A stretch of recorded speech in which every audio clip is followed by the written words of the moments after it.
marii bakka bu'oota uummataa walga'ii idilee 16ffaa bara hojii waggaa sadaffaa ta'een muudama haaraa kaadhimamtoota abbootii murtee federaalaa raggaasisee jira.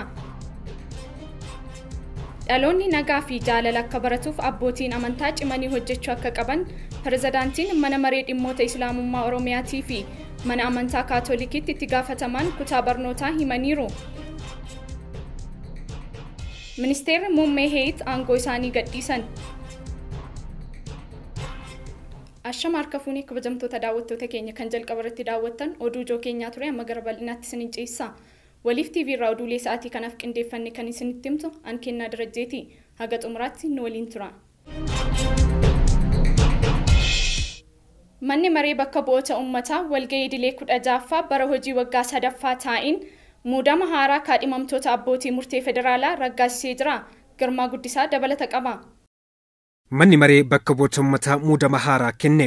Manni maree bakka bu'oota uummataa walga'ii idilee 16ffaa bara hojii waggaa sadaffaa guyyaarraa ta'een muudama kaadhimamtoota abbootii mana murtii waliigala federaalaa erga qorate booda sagalee guutuun raggaasisee jira. Manni marichaa guyyaarraa marii gaggeesseen muudama kaadhimamtoota abbootii mana murtii waliigala federaalaa fi dambii ittiin bulmaata bulchiinsa hojjettoota abbaa taayitaalee miidiyaa qorachuun raggaasisee jira. Galmeewwan mana murtii keessatti baay'achuu isaanii hordofee akkasumas humna namaa abbootii murtee waliin wal simachuu waan hin dandeenyeef ta'uu isaa hordofee kenniinsa tajaajila manneen murtii saffisiisaa taasisuuf akka ta'e himamee jira.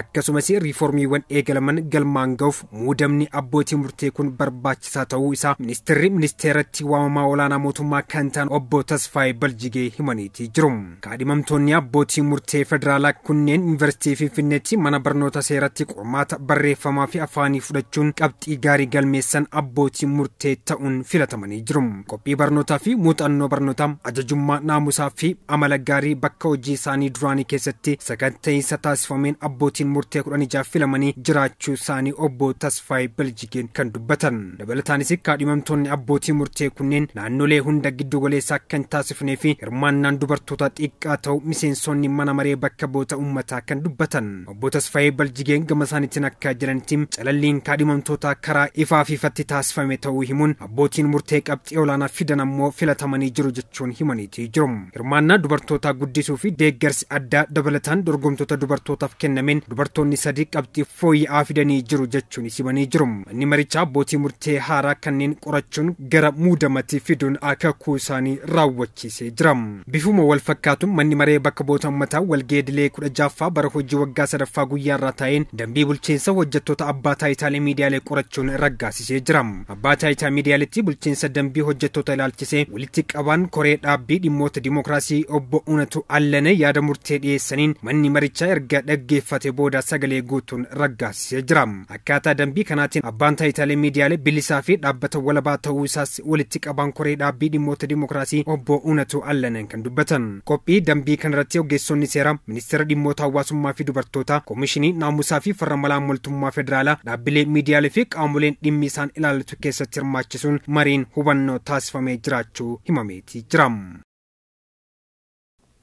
Ministeer Deetaan Ministeera Maallaqaa Dr. Iyyoob Takkaalliin mootummaan qaala'insa gatii tasgabbeessuuf tarkaanfii imaammata barbaachisaa ta'e fudhachaa jira jedhan. Liyaa Taaddasa gabaasa dabalataa qabdi. Dr. Iyyoob Takkaalliin mootummaan qaala'insa gatii tasgabbeessuuf tarkaanfii imaammata barbaachisaa ta'e fudhachaa jira jedhan. Mootummaan qaala'insa gatii tasgabbeessuuf tarkaanfii imaammata maallaqaa fiiskaalaa fi oomishtummaa qindaa'aa ta'e fudhachaa jiraachuu deetaan ministeera maallaqaa Dr. Iyyoob Takkaalliin beeksisan. Dr. Iyyoob tajaajila oduu Itoophiyaatti akka himanitti karoorrii fi baajanni bara 2016 yeroo ifoonfamu qaala'insa gatii to'achuun qaala'insa jireenyaa tasgabbeessuun xiyyeeffannaan kennamuu ibsanii jiru. Kanaafis sadarkaa imaammata fiiskaalaatti baajanni barichaa dhaabbilee damee kanaaf ramadame kan bara darbeen yoo madaalamu baay'ee daballiin kan irratti hin argamnee fi qaala'insa gatii tasgabbeessuuf hojjechuuf kan isaan dirqamsiisudhas jedhan. Haaluma bu'uura murtichaan dhaabbileen baasii xiqqaan ariitii fi kalaqni karaa itti dabalameen sosochii bu'a qabeessa akka taasisanii fi naamusaan akka hoogganaman ni taasifamas jedhanii jiru. Kanaaf ministeerri maallaqaa ji'oota bara baajetichaatti hafan adeemsa baajataa akka cimsu mootummaan murtaa'e hojjetamaa jiraachuu eeraniiru. Qaala'insa gatii tasgabbeessuuf tarkaanfiin imaammata wal dubbisee fudhatamaa jiraachuu eeruun baankiin biyya biyyaalessaa fooyya'insa imaammata maallaqaa taasisuun murteewwan cimoo ta'an dabarsuu himanii jiru. Haaluma kanaan baankiin biyyaalessaa tarkaanfii sosochii maallaqaa hangaan guddaa ittisuu fudhachaa jiraachuu hanga liqaa mootummaa daangessu guddinni liqaa baankotaa 14% akka hin dabarre taasisuu eeraniiru.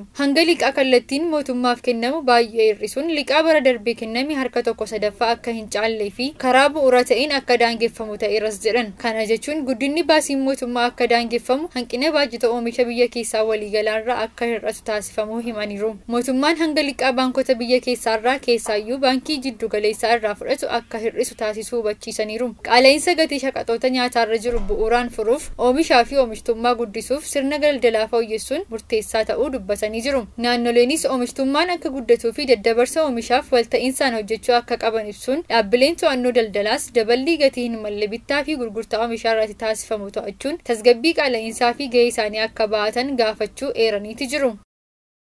Qabxiin barattoota 114 haqame. Barattoota qormaata ba'umsaa qoraman keessaa 114 kan ta'an qabxiin isaan galmeessan haqame. Sababni qabxiin barattootaa kunneen jalaa haqameef ammoo wayita qormaata fudhataa turanitti hanna raawwachuu isaaniitiin akka ta'e himameera. Barattoonni yeroo qormaataa bilbila qabatanii seenuun deebii qormaataa hatuun dabalataanis naamusa qormaataa cabsuun adabbiin kun kan itti murtaa'e jechuun ministeerri barnootaa xalayaa yuunivarsiitota hundaaf guraandhala 2 bara 2016 barreesseen beeksisee jira. Barattoonni kunniin ammaaf qabxiin isaan galmeessan guutummaan guutuutti kan haqame yoo ta'u tarkaanfiin biraa itti fudhatamu ammoo yeroo biraatti kan ifoomudhas jedhameera. Muddee 6 haga 11 bara 2016 keessatti guutuu biyyattiitti qormaanni ba'umsaa barattoota 119,145 kan ta'aniif laatamee jira. Dhaloonni nagaaf jaalala akka barataniif abbootiin amantaa cimanii hojjechuu akka qaban pirezidaantii mana marii dhimmoota Islaamummaa Oromiyaatii fi mana amantaa Kaatolikiitti itti gaafatamaan kutaa barnootaa himaniiru. Uudii Musaa dabalata qaba. Pirezidaantiin mana marii dhimmoota Islaamummaa Oromiyaa Sheek Jamaal Musaatii fi mana amantaa Kaatolikiidhaatti itti gaafatamaan kutaa barnootaa Daani'eel Asoo turtii miidiyaalee wajjin addatti taasisaniin amantiin adeemsa nagaatii fi jaalalaa lallabuu ta'uu isaa himaniiti jiru. Abbootiin amantaatii fi hordoftoonni amantichaa duudhaa amantichaa hojiirra oolchuudhaan kan wal qabateenis ammoo toora kanatti haalli jiru gaarii fi guutuu akka hin ta'in ibsaniiti jiru. Barsiifata manneen amantaa namoonni sirnaan hojiirra oolchuu akka qabanis pirezidaantiin mana marii dhimmoota Islaamummaa Oromiyaatii fi mana amantaa Kaatolikiitti itti gaafatamaan kutaa barnootaa kun dhaamaniiti jiru. Lammiiwwan lallabaa fi dawaa mana amantaa isaaniitis sirnaan hojiirra oolchuu akka qaban himameeti jira. Ministeerri muummee Heet aangoo isaanii gadhiisan. Ministeerri muummee Heet Eeriyaal Heenerii dambii fi seerri biyyattii cabuu irraa kan ka'e aangoo isaanii gadhiisan. Eeriyaal Heenerii torban tokko oliif rakkoo biyya isaanii irratti dhiphina guddaan yaadaa turanii jiru. Haa ta'u malee rakkoo biyyattiif furmaata itti laachuu dhabuu isaanii irraa kan ka'e aangoo isaanii gadhiisuuf murteessanii jiru. Hooggantoonni naannoo hundi isaanii dhimma rakkoo biyya isaanii irratti guyyaa kaleessaa biyya Jaamaayikaatti marii gaggeessaa turanii jiru. Ministeerri muummee Heet hidhattoota biyyattii keessatti jiraniin gara biyya isaaniitti akka hin deemne dhorkamanii jiru. Aangoo gadhiisuu isaanii hordofee wayita haasawaa taasisanitti lammiileen biyyattii akka tasgabba'an gaafatanii jiru. Loltoonni Israa'el Gaazaa keessatti gocha loltoota irraa hin eegamne gochaa jiru jedhame boorumashii dabalata qaba. Waraanni Israa'el ammallee namoota gargaarsa eeggatan irratti xiyyeeffachuudhaan haleellaa raawwachuu isaatti fufee jira. Har'a qofaayyuu ennaa xiqqaatte namoota gargaarsa eeggataa turan irratti haleellaa raawwachuudhaan namoota 11 galaafachuu isaanii miidiyaaleen gabaasanii jiru. Waraanni Israa'el gocha fuula hammaataa kanarratti xiyyeeffachuudhaan baatii tokko qofa keessatti namoota gargaarsa eeggataa turan 400 ol ajjeesuu isaaniitiin maqaa hammeennaatiin faalamanii jiru. Dabalataan ammoo loltoonni Israa'el Gaazaa keessatti gocha loltoota irraa hin eeggamne gochuu irratti ammallee bobba'anii argamu. Loltoonni Beniyaamin Netanyahuun falmanuuf kuni yennaa uffata dubartootaa keessa qawwee barbaadanullee mul'atee jira. Bakka nyaanni itti tolfamu seenanii saamicha nyaata irratti yennaa raawwatan fa'aa argamanii jiru. Dabalataan ammoo gara laafina tokko malee biskileettii daa'imman buqqaan itti gargaaramaa turan daa'imman irraa gussuudhaan yaabbatanii yennaa suuraa ka'anii jiranullee mul'atanii jiru. Muummichi ministeera Israa'el Beniyaamin Netanyahuun garuu loltoonni isaanii gocha akkanaa akka hin raawwanne mormaa turanii jiru. Bara dabaree yennaa jalqabaa fi baatii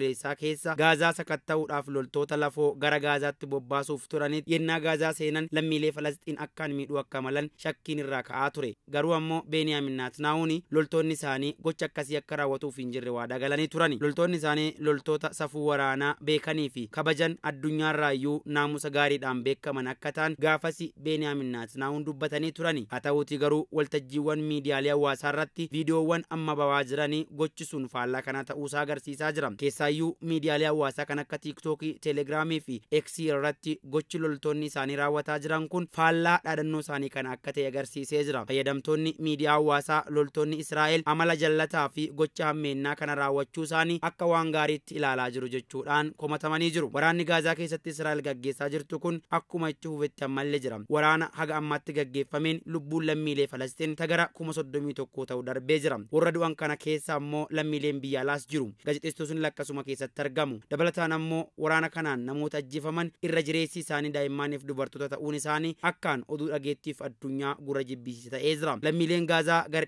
80 ol ta'an ammoo qe'ee isaanii irraa buqqaanii dida keessatti hafiisaa fi dirqamanii jiru. Addunyaan ammallee waraanni kun akka dhaabbatuuf dhiibbaa gochuutti fuuftee jirti. Ameerikaan ejjannoo isii amma ifatti baasuudhaan yaada mootummaan lama ijaaramuuf akka qabattee jirtu gabaasaaleen garaagaraa ni agarsiisu. Haa ta'uutii garuu Beniyaamin Netanyahuun aangoo isaaniitti fayyadamuudhaan akkasuma ammoo filannoo itti aanullee injifachuuf akka isaanii tolutti naannoo kanatti badii raawwachuu isaaniitti dhufanii jiru. Lammiileen Israa'el hedduun isaanii warra butamanii ammallee harka Hamaasii jiran akka gadhiifamaniif jecha Beniyaamin Netanyahuun gaafachuu dhufanii jiru. Haa ta'uutii garuu bulchiinsi Beniyaamin Netanyahuun ammallee amanamummaa isaa irdhisee lammiilee qabamanii jiran waliigalteedhaan gallakkisiisuurra waraana Gaazaa keessatti tolchuu kana akka tarkaanfii haaloo baafannaa ammallee dhufee jirutti lammiilee biyyattiitti himaa jira. Haa ta'uutii garuu lammiileen biyyattii waraanni kunillee dhaabbatee ammallee warri butamanii harka Hamaasii jiran akka gallakkifamuuf jecha deddeebiidhaan bulchiinsa Beniyaamin Netanyahuun gaafachuu dhufanii jiru. Gochaan Beniyaamin Netanyahuun amma godhaa jiran kun ammoo lammiilee Israa'el dabalatee guutuu addunyaa keessatti fudhatama dhabaa dhufee jira. Akkanumallee ammoo mana murtii haqa idil addunyaatti himatamni Israa'el yakka duguggaa sanyii raawwattee jirti jedhamtee himatamte kun ammoo lammiilee Israa'elii fi akka waan gaariitti ilaalamee hin turre. Haa ta'uutii garuu Beniyaamin Netanyahuun ammallee loltoota isaanii Gaazaa keessatti tursiisuudhaaf ejjannoon isaan qabatanii jiran guutumaan guututti Hamaas balleessuu akka ta'e ifatti himanii jiru. Hamaas balleessuun garuu akka hin danda'amne lammiileen Israa'el waan beekanuuf akka waraanni kun dhaabbatee warri butamanis gallakkifaman irratti xiyyeeffatanii jiru.